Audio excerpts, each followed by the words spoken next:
Hello guys, magluto pala tayo ng pinakbit. Yan, may muna natin ang bawang guys, and then lagyan natin yung sibuyas.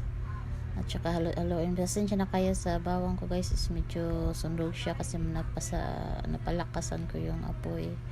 And then lagay na natin yung gulay guys.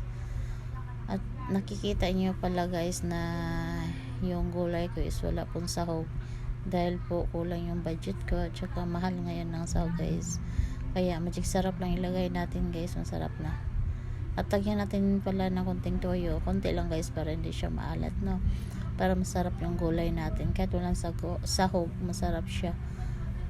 At kahit may magic sarap siya, okay na siya guys.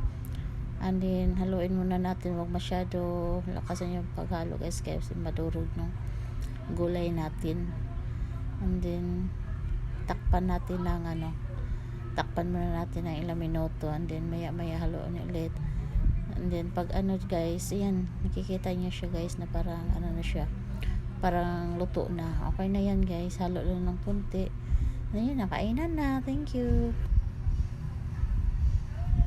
Ito na.